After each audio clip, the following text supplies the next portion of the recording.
My name is Average Joe, and I'm a proud geek with expertise in movies, superheroes, and animation. My name is Beef Pork Ribs. I'm a fine repository of esoteric knowledge, which I suppose most people would qualify as geeky.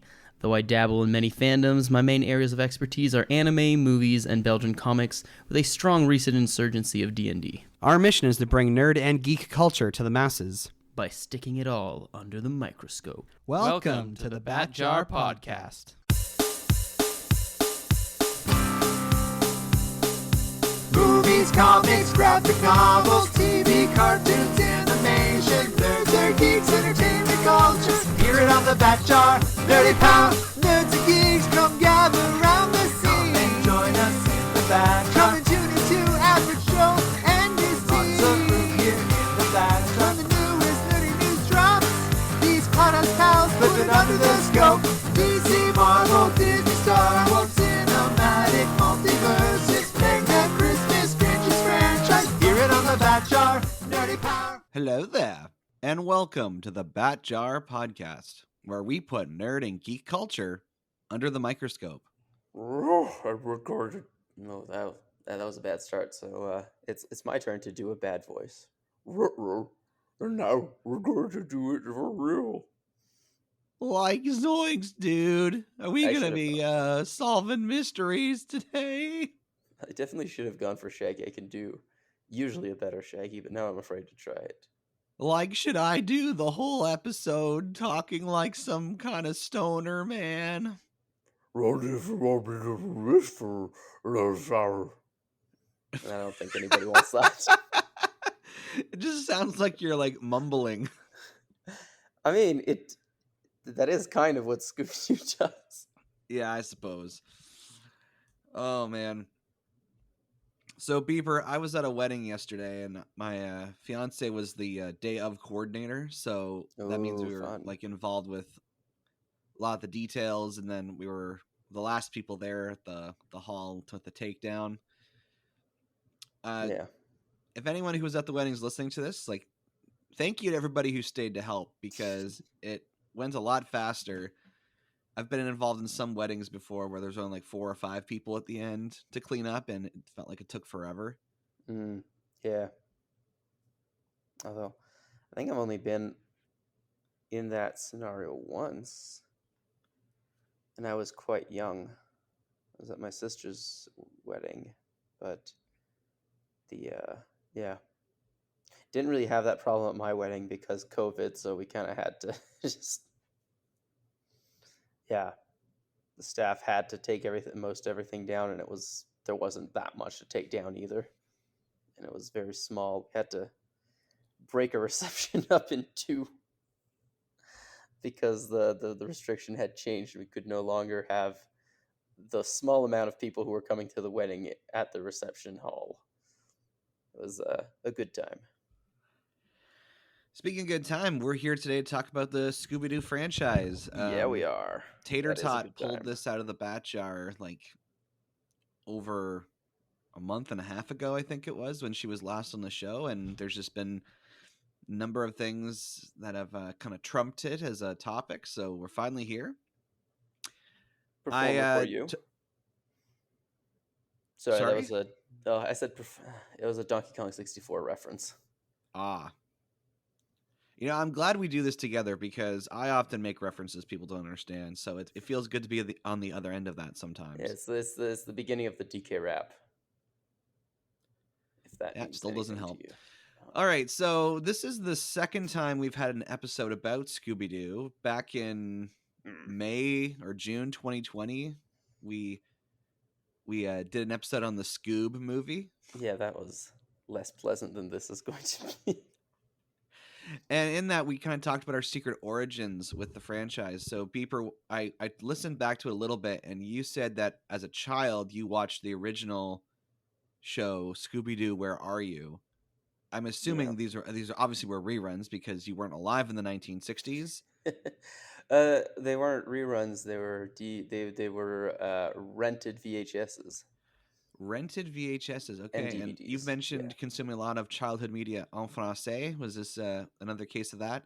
No, actually, because it was from the local It was called Flicks and Flavors. Doesn't exist anymore.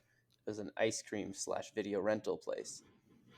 / video game rental. So there's a few Game Boy games that I never played after it shut down.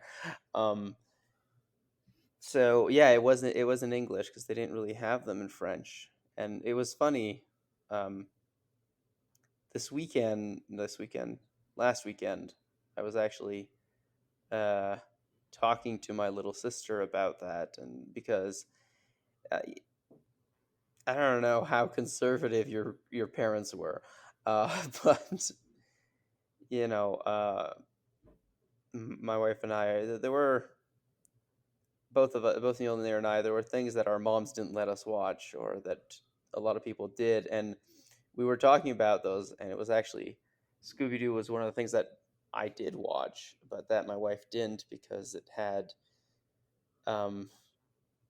it had like ghosts in it or monsters, even though, and this is where we kind of looked at it, it was like, no, it didn't really. Scooby-Doo is fundamentally not really about monsters. It is really like a detective show more than anything else. And I thought that was funny because, I mean, especially the original the Hanna-Barbera show, like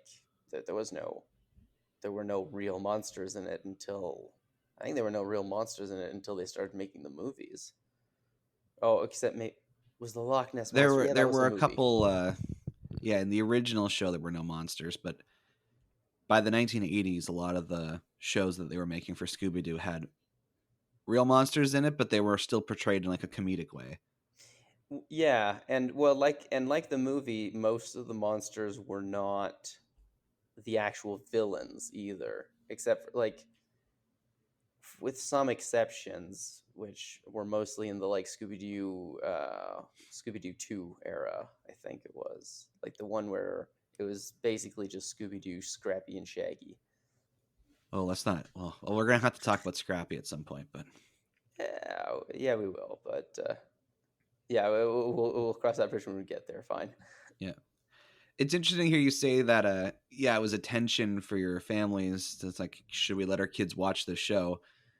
Because as I've said before, for me, I was introduced to Scooby-Doo through the direct-to-video movies where the monsters were real. So to me, that is what Scooby-Doo was. And I kind of still I guess just because of bias, that's how I associate. It's like, oh, like Scooby-Doo is this weird mix-up of, detective work with literal supernatural mysteries.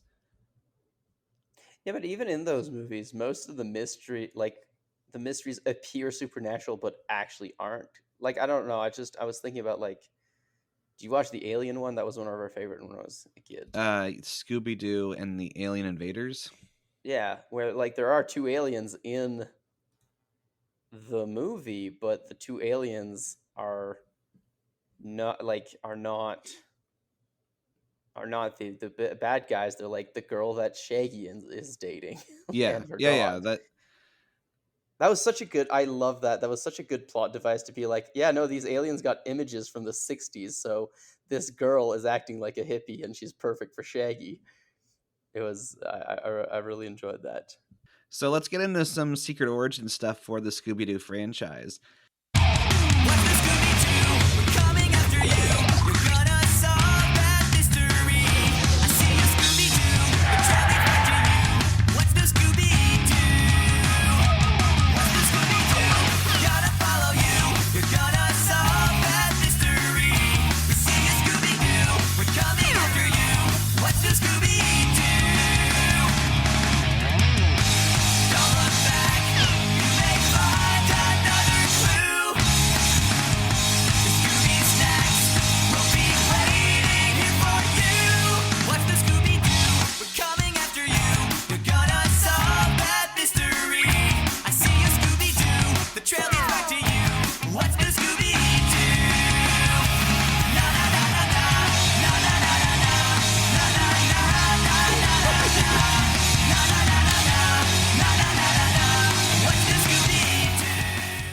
As you've alluded to, the series was created by Hanna-Barbera, which was it was really, I guess, the first animation studio that specialized in making TV animation.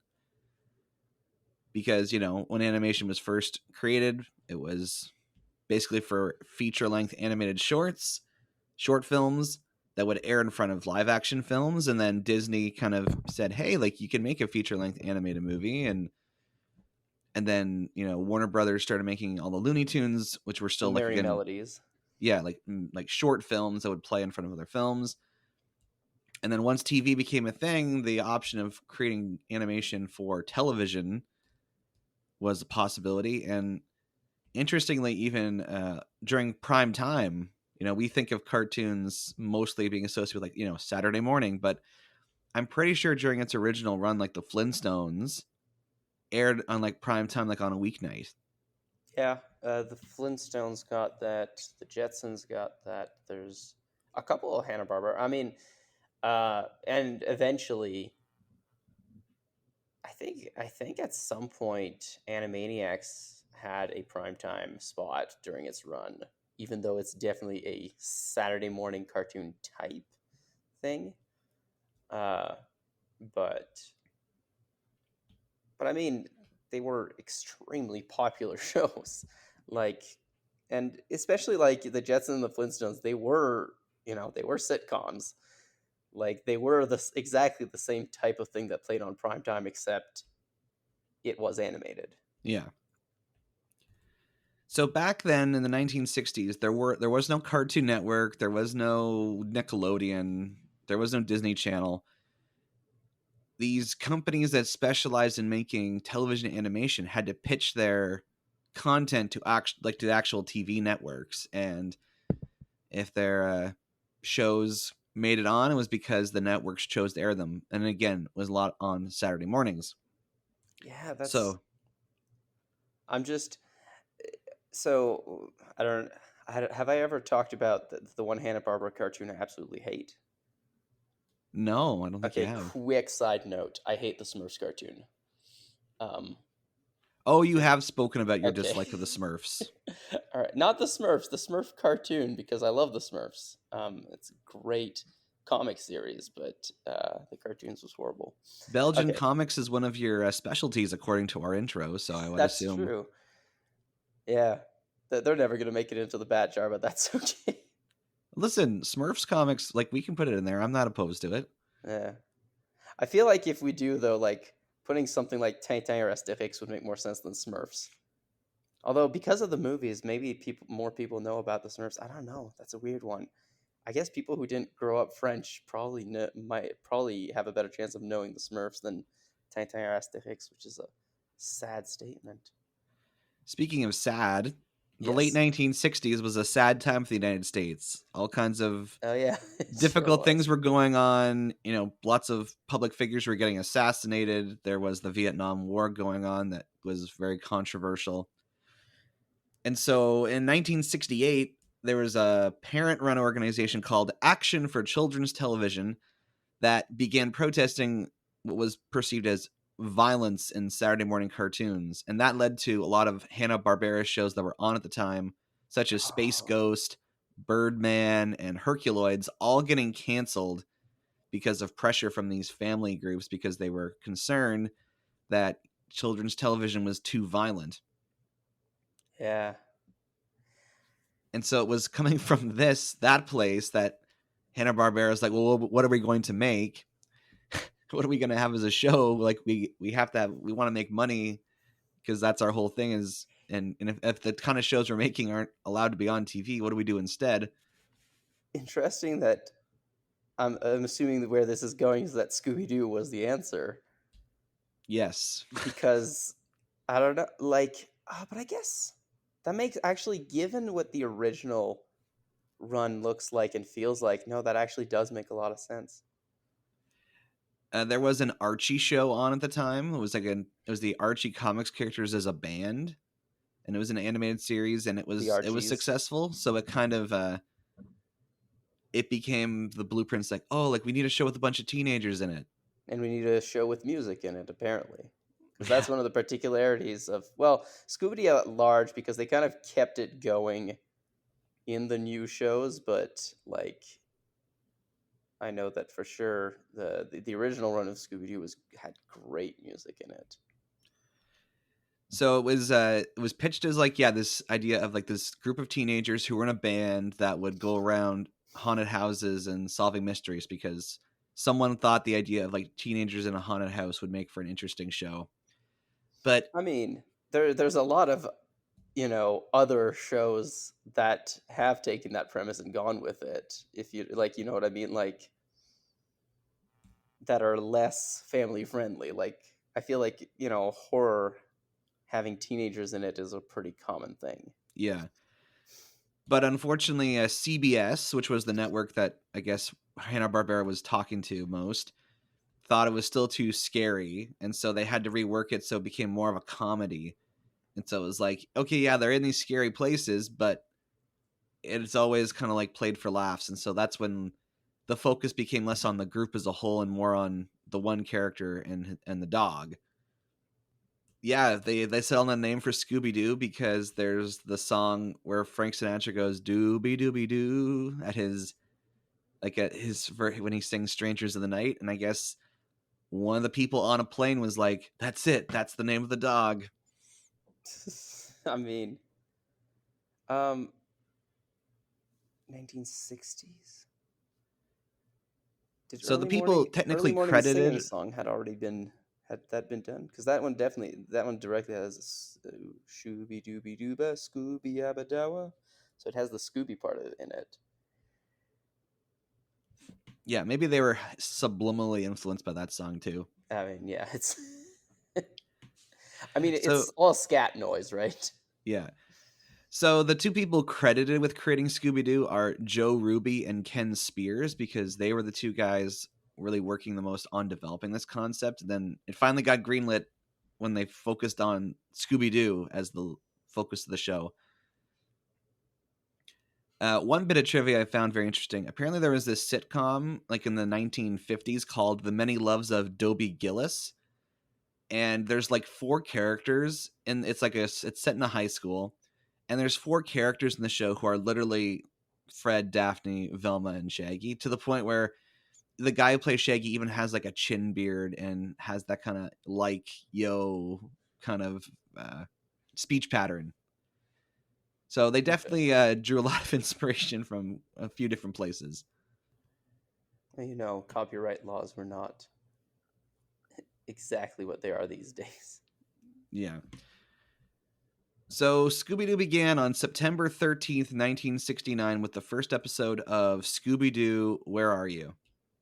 Is that the one with the Confederate ghost? Yes. Aha! See, I'm good at this. Well, the first episode was called What a Night for a Night, like a K-Night.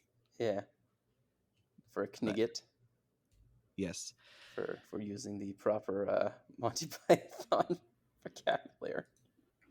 So to date, I looked this up.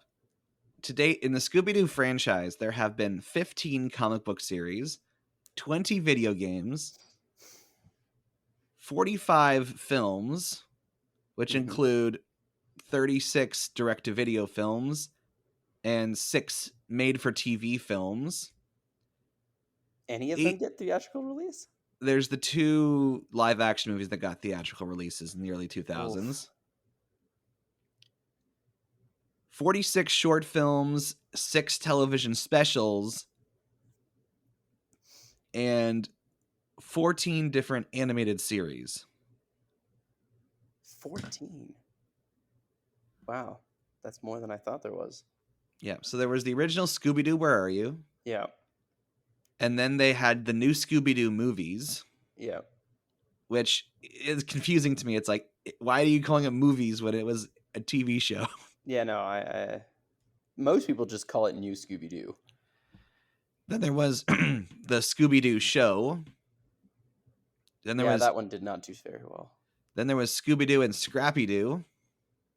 Yep. Then there was the new Scooby and Scrappy-Doo show. They were so original with their naming conventions, weren't they? The 13 Ghosts of Scooby-Doo. Oh, yeah, that one didn't last, but it was good. That had Vincent Price in it. Yeah. A Pup Named Scooby-Doo. which I'm sure maybe you've heard of that one. That's the one where they're all Yeah. kids. Yeah, I guess that was the inspiration for Scoob, eh? So maybe bad is maybe it was overall a bad thing if it created that. Yeah, so it's kind of interesting if you look at these numbers here. It's like Scooby-Doo was basically on TV almost perpetually from 1969 until 1991. Yeah, and they're talking about making a new one, aren't they? Well, I'm going to keep going through the list, but this is an important pause because, yeah, for that 20-year period, Scooby-Doo was on TV nonstop. But then once A Pup Named Scooby-Doo finished, it sort of stopped. It was like the first time since its creation that Scooby-Doo had not been on TV. And it was shortly after this that Cartoon Network was created, and Turner Media got like the rights to all the Hanna-Barbera stuff. And they started airing, I guess because there were so many episodes, they started airing a bunch of Scooby-Doo, and it became popular. Like people who maybe hadn't seen the show before were all of a sudden checking it out. Yeah, because I do remember like being a kid. Like I know we watched it like at video rentals, but I do know that other people had watched Scooby-Doo. And apparently its performance on Cartoon Network Cartoon Network as a like rerun sparked the interest to say, hey, like, would you guys be willing to try and like, make some movies that kind of like bring this back? So at the time that Scooby-Doo on Zombie Island came out in 1998, it had been the first Scooby-Doo thing that had been done in years. And it really shook up the formula, which we'll talk about more later. Yeah. But it was successful. They made like 4 movies over the course of 4 years. And then in 2002, we had What's New Scooby-Doo come on. Yeah, that's my jam. I remember like that era. I mean, that's what you grew up with, is kind of like that era of Scooby-Doo was the What's New Scooby-Doo. And I did actually watch a lot of those. And I think I think at that point we had started watching it because I do remember watching What's New Scooby-Doo episodes when I was a kid. That was followed up with Shaggy and Scooby-Doo Get a Clue.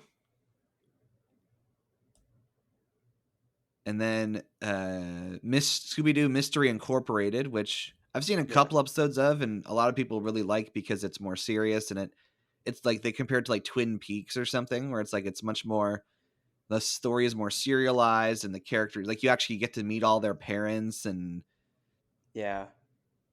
which was an interesting choice.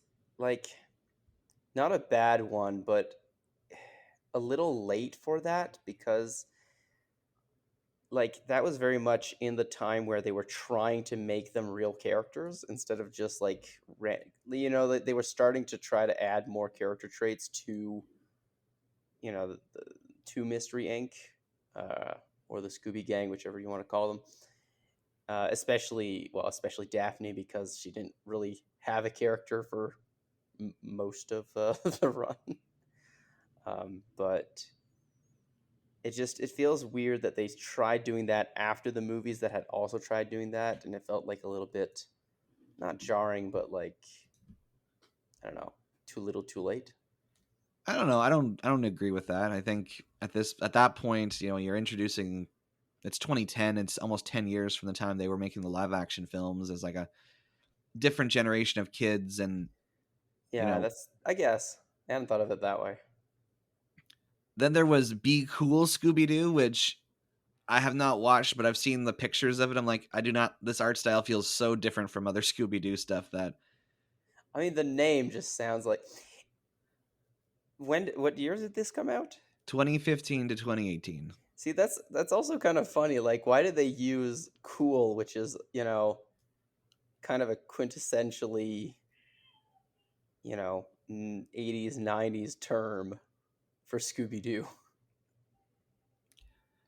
And then Scooby-Doo and Guess Who aired from 2019 to 2021.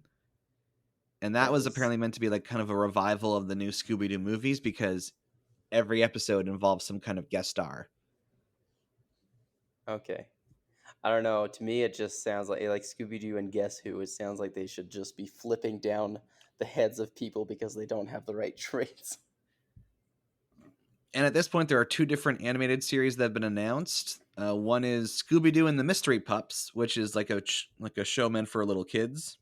Oh, I mean, fine. The original was a show meant for little kids, so I can't complain. And then on the flip side, there's this Velma show that has been announced for HBO Max, which is not meant for kids. Like the one photo you see from the show is that it's gonna be very adult, and like you see like a dead body with like its brain falling out of the head, and there's like a girl, and like it's a bed, like it's a locker room situation. So you see, Oh.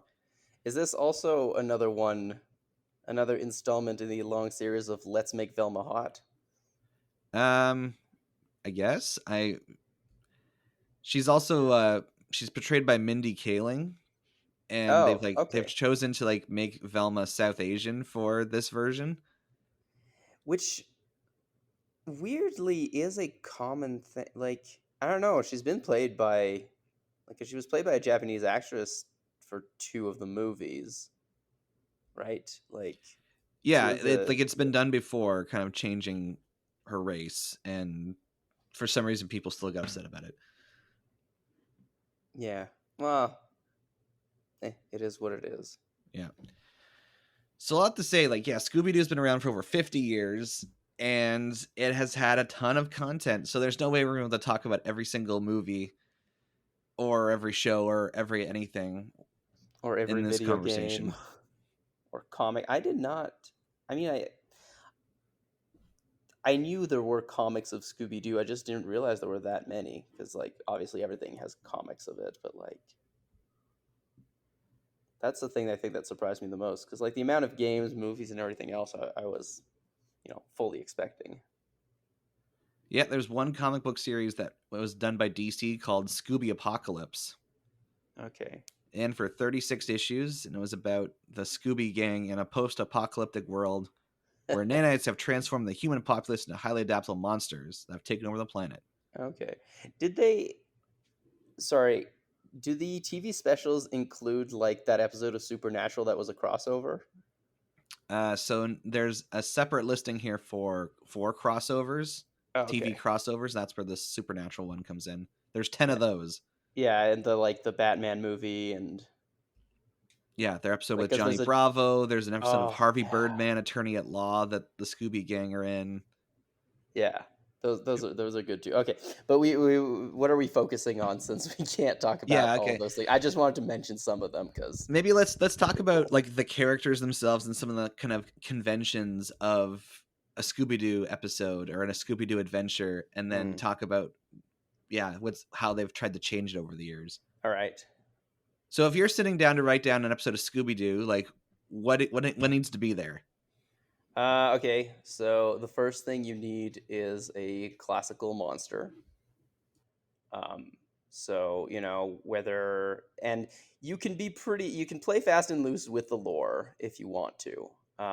Like that's not supremely important, but you do need a monster that has, some degree of recognizable traits, so that people know what it is hearing its name. Actually, no, that's not even necessary. You need a concept for a monster because now that I think about it, they went like Creeper was kind of Frankenstein's monster, but called Creeper. So you need a monster. You need a 60s love ballad if you're doing a classic Scooby-Doo episode, but if not, you need an upbeat song that has nothing to do with monsters or mysteries, but that might have to do with your third thing, which is the setting. You need a creepy-ish setting, but that can be made benign. And then you need a red herring.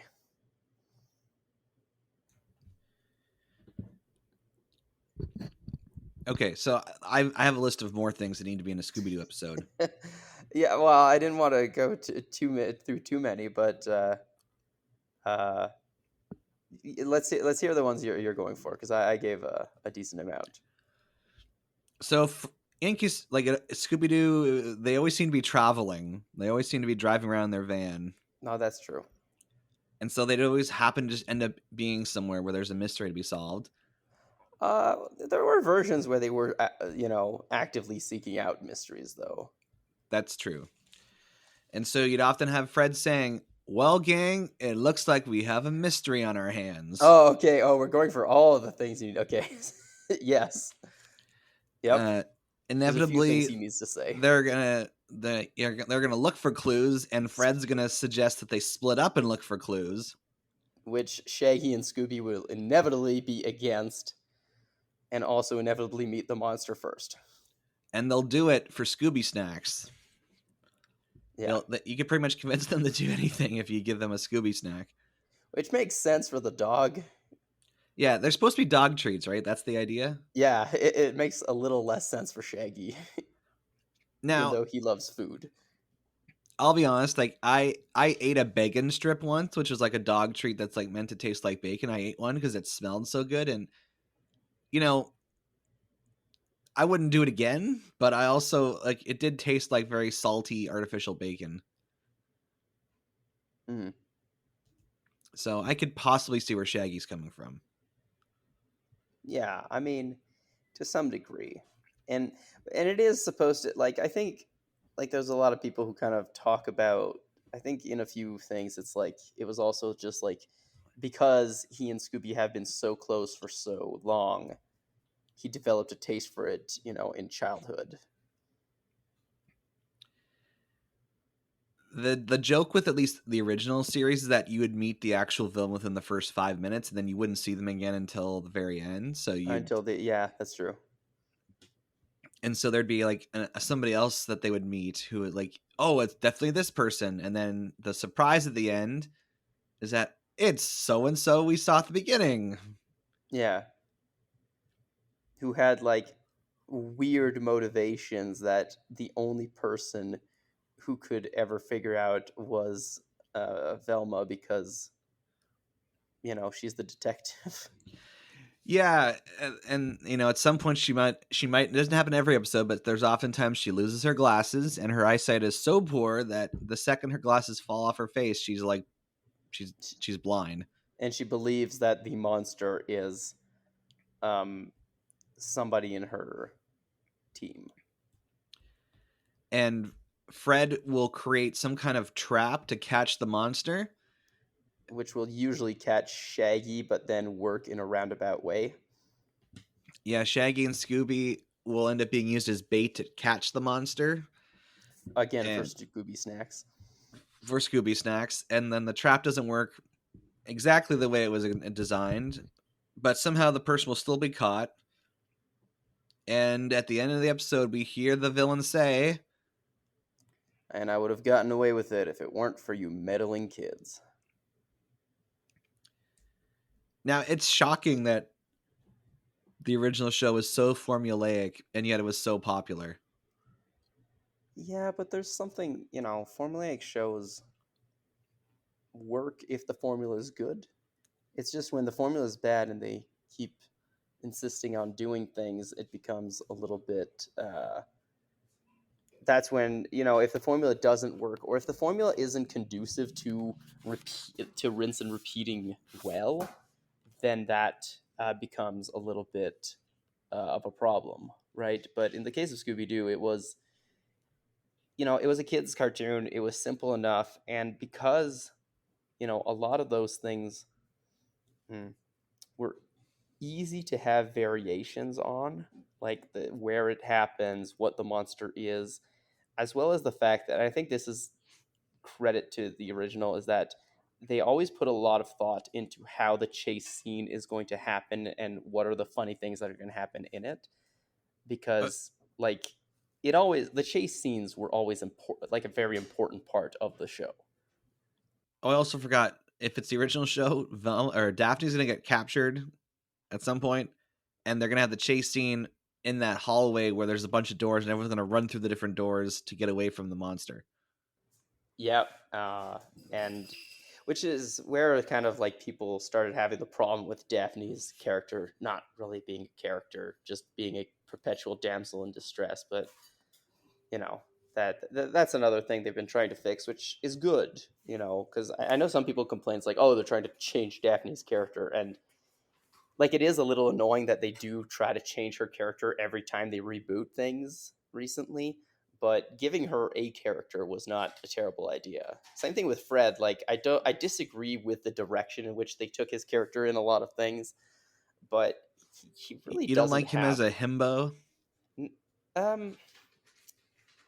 Are you referring to 2000 movies? Because I feel Well, like he's not quite. There's a a bit himbo of that there, but then yeah, it's in other forms as well. No, himbo I'm okay with. It's when because look, in the 2000 movies, they basically make him Johnny Cage. Which is a terrible choice for his character. For a number of reasons, but I think the biggest one being that like it just, I don't know, it just at no point in the show is Freddy arrogant.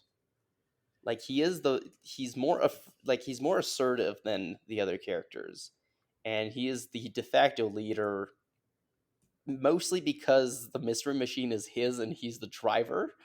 Like that is the main, but that's it's a very normal trope for a teenage band of adventurers, or like any teenage movie, is the guy in charge is the guy who has the car because he's the one who drives us around, so he gets to decide where we're going, right? Like it's a pretty normal thing.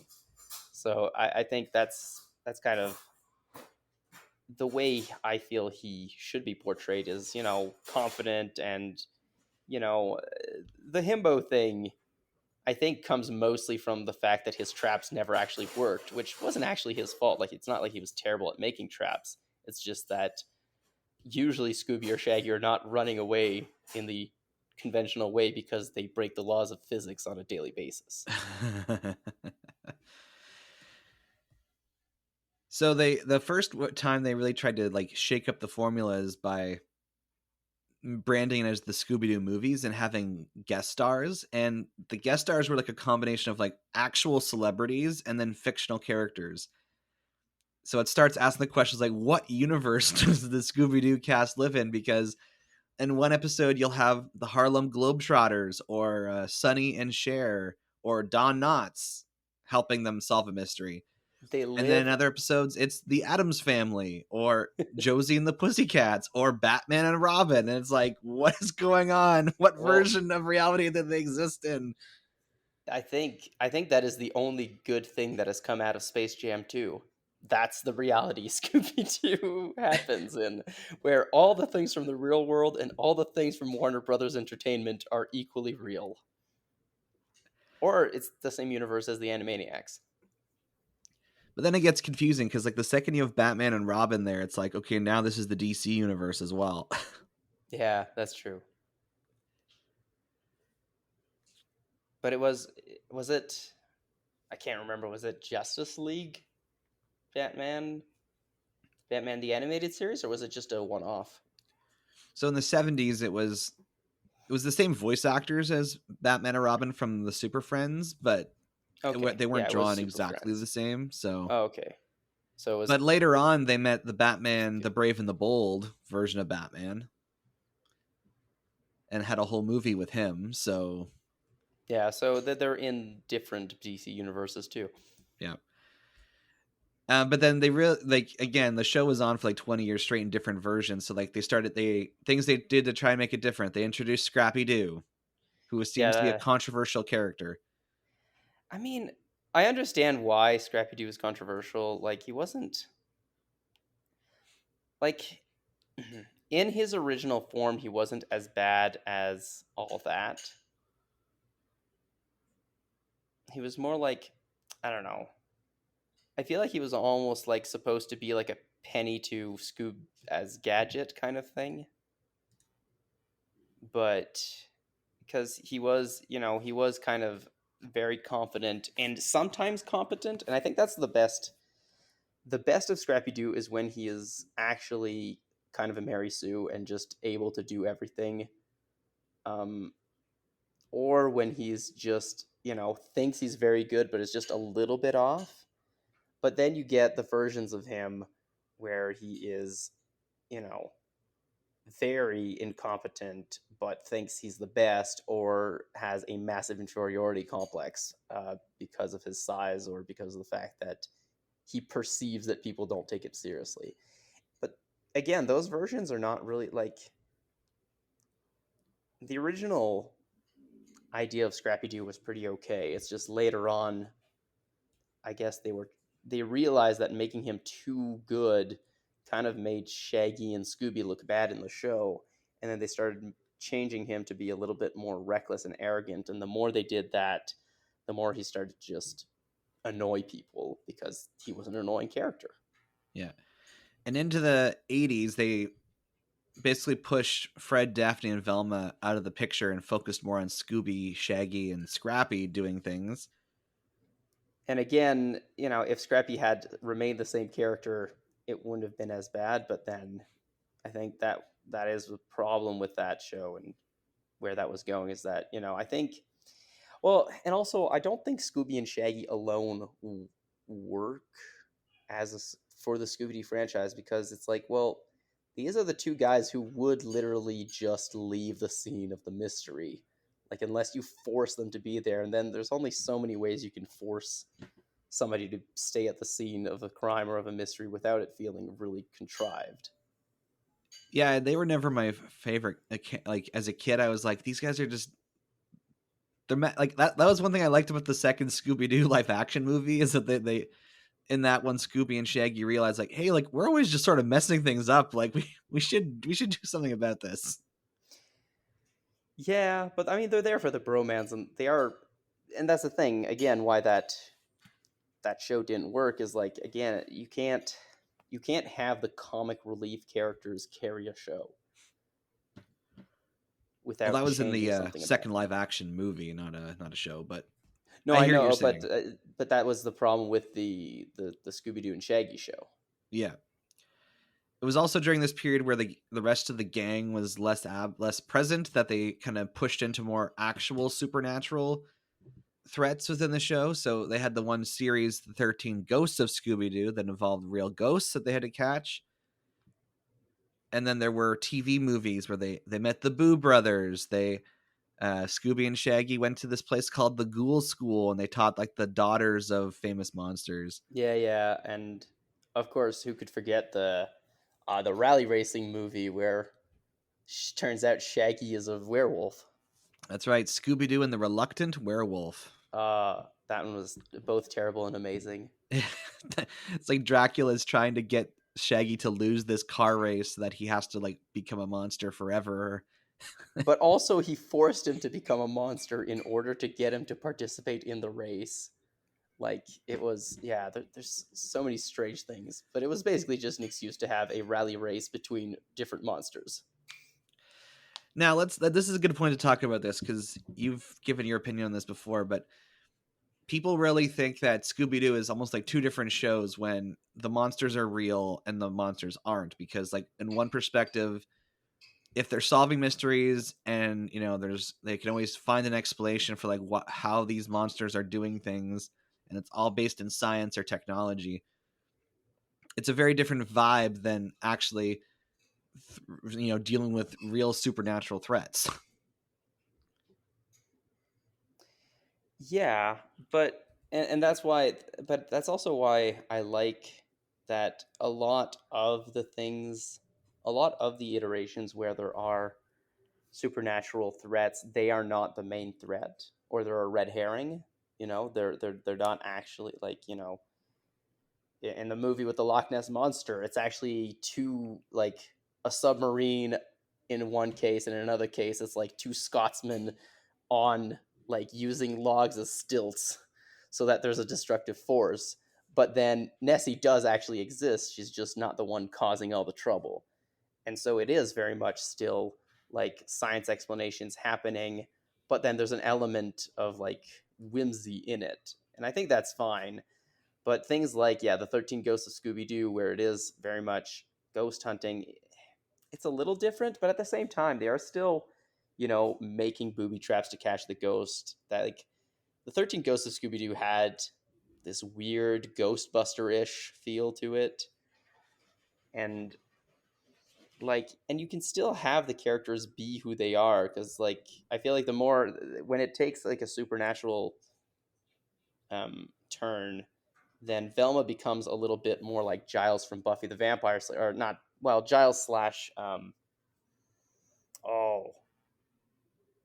I forgot her name now, the redhead, but like where she's like the researcher who goes like looks into the lore of the monsters instead of being, the certain one who figures out the science. And like it's close enough to me that it still feels like the same show.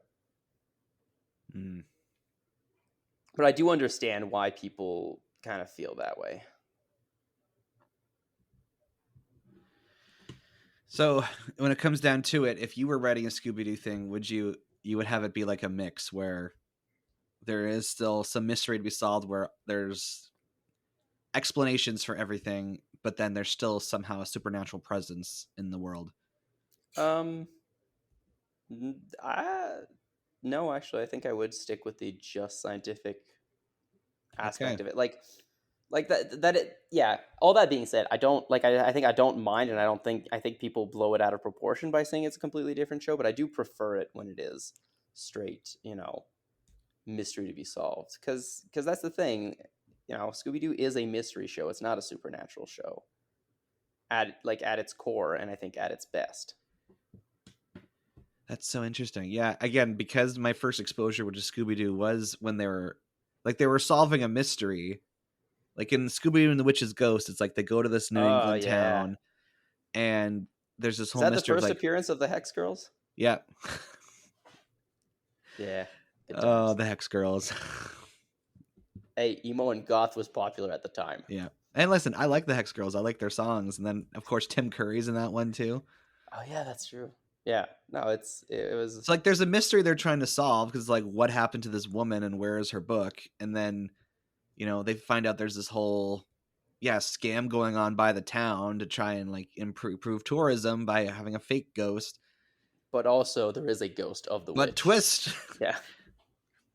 And kind of like you said, it's like the villains of the movie aren't necessarily the Yeah, the villains at least of the movie are initially the isn't the town. supernatural threat. Yeah. And that's the other thing, like in that case and in a lot of other cases, like the supernatural threat becomes angered by what other people are doing, and then becomes dangerous, but not necessarily they become a threat or become dangerous, but they're still not the villains. Mm. So do you have I know there's so many Scooby-Doo, like I'm going to list through some of the characters and people that Scooby-Doo has crossed over with, and you tell me who is your favorite, because it's kind of wild how many different entities the Scooby-Doo universe has crossed over with. In the direct-to-video movies, they have crossed over with Batman, the WWE, the band Kiss, other Hanna-Barbera characters like the Blue Falcon. On TV, they've crossed over with Johnny Bravo, Harvey Birdman, of course, the cast is Supernatural. They're in an episode of Teen Titans Go. Yeah, I mean. Oh, so I'm not done yet. Okay. Don Knotts, Jonathan Winters, Tim Conway, Dick Van Dyke, Sonny and Cher, Jeannie from I Dream of Jeannie, The Addams Family. I don't remember the Addams Family one, but I feel like that one would be really fun. The Kiss, so the crossover between Scooby-Doo and Kiss was iconic, but I don't remember liking it. I do remember liking. Now, I can't remember. I think they might have crossed over with the WWE more than once, because there is the one movie with John Cena, but I thought they had done it before. I could be wrong, but those ones are fun. And then in this new Guess Who show, Steve Urkel, Sherlock Holmes, wow. The Flash, the Ghost of Abraham Lincoln, Wonder Woman, Whoopi Goldberg, Neil deGrasse Tyson, Weird Al What? Yankovic, Oh, that's like the perfect one though. Like, Terry Bradshaw, I mean, Weird Al being in anything is hilarious. Him being in Alton Scooby-Doo is Brown, particularly the good. food cook guy, Jeff That one's Foxworthy, weird. Jeff Dunham, Ricky Gervais, Yeah, that just sounds more. That sounds more like a Muppets or Sesame Street lineup of guests. Jason But Sudeikis apparently was in an episode of Scooby Doo, and guess who? wow, I like that, but it's also weird. But I do think that like it's Penn best and when Teller. it is. See, but the Penn and Teller thing works, right? Because I feel like it's best when you've got like people who have to do with either supernatural things or with or with mystery things. So like the crossover with Sherlock Holmes, the crossover with Batman was great because it's something that makes sense, right, for them to be going with. But the random cameos can be fun, but it does, for the purposes of going into the lore and the universe, it's a little bit weird. But then again, some of them, like the crossover with Kiss, is just funny. Well, although I guess Kiss is. I mean, I know Kiss are not actually a supernatural entity, but they do portray and present themselves as it, so it was kind of relevant. Yeah, and then to me, it's like when you have real world celebrities in there, it kind of like helps create the illusion that the Scooby Doo characters exist in a version of our world. Yeah, and that keeps and that again goes with the more grounded approach where they are just mysteries and it's people who. Yeah, because I think that was to some degree one of the detriments of the 2000s movie too, is that like the villains were the like yes, I know the villain ultimately was Scrappy Doo wearing Rowan Atkinson's character, but like the monsters were all very real, right? And Scrappy was using the monsters, so even though he was the one controlling them, they were still the antagonistic force. I've only seen a handful of episodes of Supernatural in my life. I haven't gotten to the crossover, but I feel like there's an in-universe explanation for it because Supernatural tends to simultaneously take itself too seriously and not seriously at all. Yeah, so I have seen that one episode on Amazon Prime, and it is Okay. hilarious. They basically get like sucked into an episode of Scooby Doo, and Yeah. it's like it's And a great Dean is a celebration of huge- of both of yeah. those shows.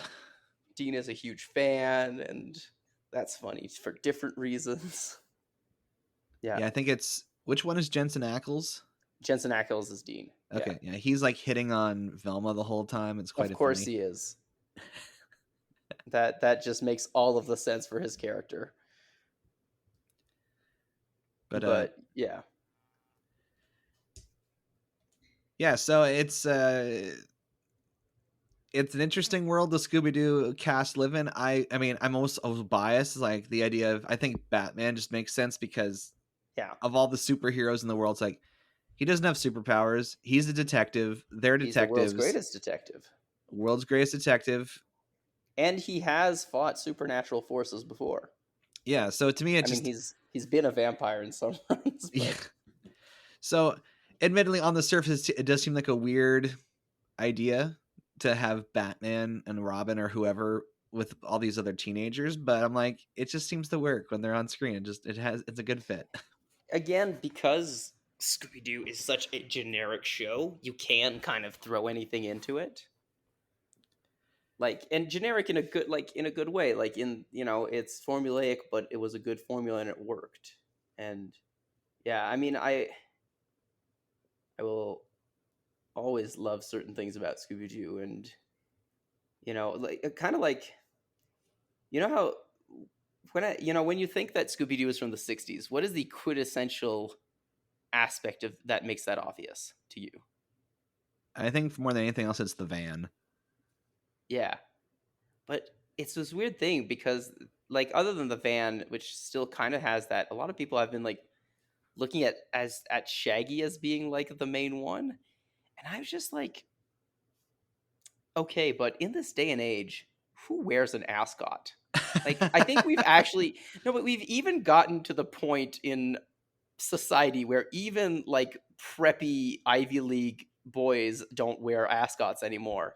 So, like, I think Freddy is becoming one of the more quintessentially '60s thing in the show. Although Yeah, I to the think they point where a they lot took of away the his ascot in some of them, didn't they? yeah, like a lot of the more modern stuff, he isn't wearing one. But Which I it think is is funny. It's sad. like they have such a '60s look to them, and yet like they've made updates and whatever over the years, but somehow they still seem to fit. Like even if they're drawing like the '60s outfits, somehow it still works. Yeah, but again, like the only like Freddy and Daphne's outfits are very '60s, but the rest of them, like, like there's a reason, and I know this because Mjolnir told me, like there's a reason Velma is probably the most cosplayed of the Scooby Gang, followed by Shaggy. It's because their clothes are super easy to find, and they're just like generic, long sleeve green t-shirt or orange like turtleneck sweater. Like if you want to poof the sleeve off, you can, and that is a little bit more '60s, but you don't have to be recognizably, you know, Velma. Like the bob cut is also kind of '60s, but Yeah. people still wear bob cuts. So yeah, I don't know. I'm a sucker for Scooby Doo.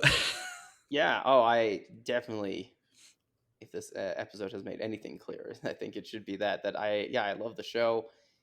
I think it aged very well.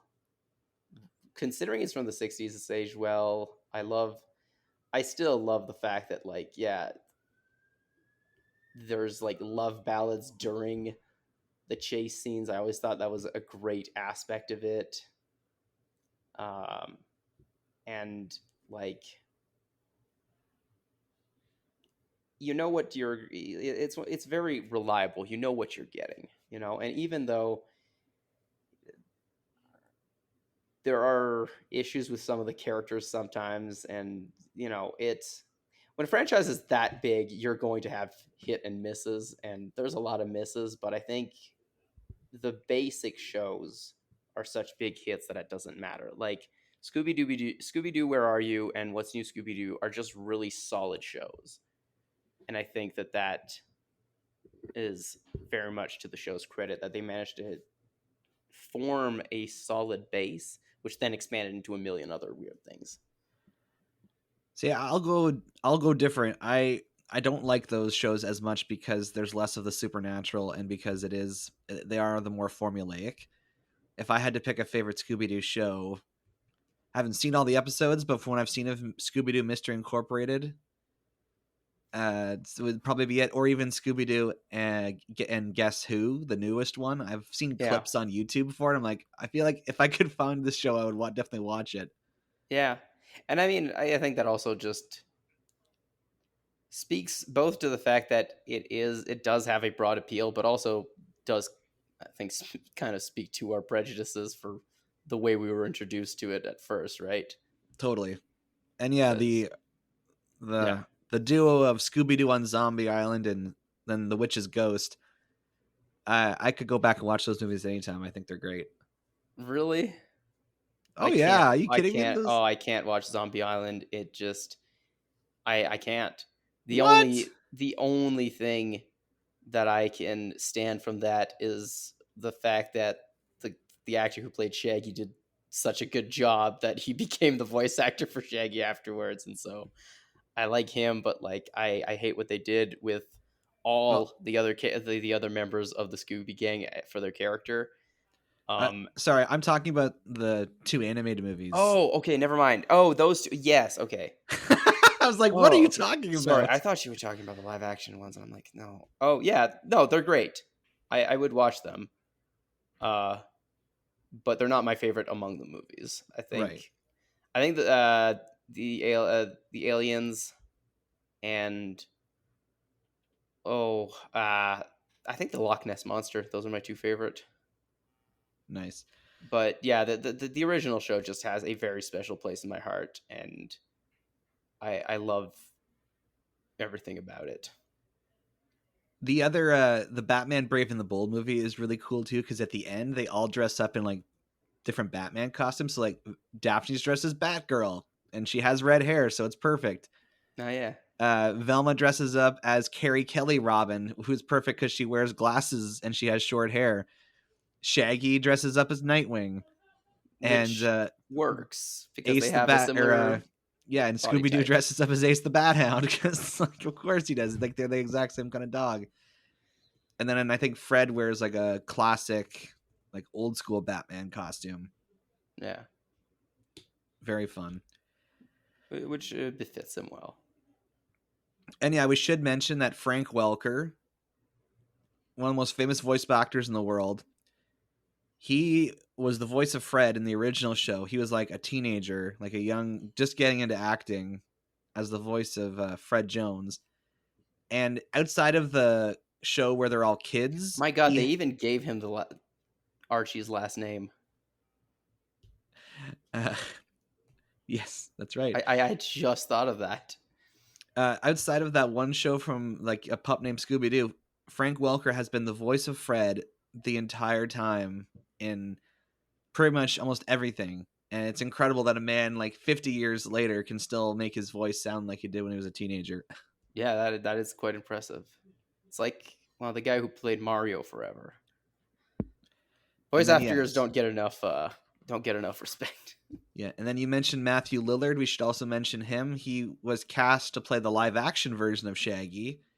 And then when Casey Kasem, who was the original voice of Shaggy, retired from everything, they actually brought him in to become the voice of Shaggy, and he's now been the voice of Shaggy for 12 years. Yeah, and it's and it's worked. Like, yeah, his performance was absolutely like, that's the thing. And I don't know if this was a casting thing, but one of the problems with that movie, like, I know Sarah Michelle Gellar was big, but she looks nothing like Daphne. And like the guy who played Fred was way too small. I know, to be fully accurate, you basically would have had to get like someone Arnold Schwarzenegger size to play Freddy, but like he didn't have the build of him at all. And like, yeah, like Velma was not terrible, but it wasn't. I hated what they did with her character. We should do an episode on those live-action movies. Sounds like there's a Yeah, lot it to talk just about. takes breaking down everything that went wrong. So for now, we'll call it there. Talking about the Scooby-Doo franchise. So if you've enjoyed this conversation, please let us know. If you want to reach the show, you can send us an email at, batjarpodcast@gmail.com. or you can tweet us at. The Bat Cookie Jar. You can find the Bat Jar Podcast wherever you listen to podcasts, including YouTube, because we got a channel. Share our posts on Facebook, write reviews, give our shows a rating. This will help all people join us inside the Bat Jar, and we appreciate it dearly. Normally, this is when we would go inside the Bat Jar to pull out a topic for next week. We did mention the fact that Ms. Marvel is done, so I don't know if you want to do Ms. Marvel next time. Sure. I will have at least watch half of it because I've already watched half of it. So. Yeah, and then I'm just thinking from a scheduling perspective, I'm gonna be gone for the next week and a bit for staff training. So maybe we should take a week off and then come back the week after that. Yeah. So there won't be a new episode next Monday. There'll be an episode the Monday after that. So enjoy your little break, everybody. We'll be back in 2 weeks to talk about Ms. Marvel. By that We'll point, be back She-Hulk at will work. have started. It will. And hopefully it'll be better than some of the other shows. I don't have high hopes. I think I've said this before. That, I know, but come on, but Daredevil's in it. Marvel is. Yeah, well. Daredevil's also in a new season of his show, which I'm a lot more excited for. Right. Okay, so and in 2 weeks' time, we'll see you. I'm Average Joe. I'm Beef Pork Ribs. Catch you on the flip side. Well, gang, looks like we have a mystery on our hand.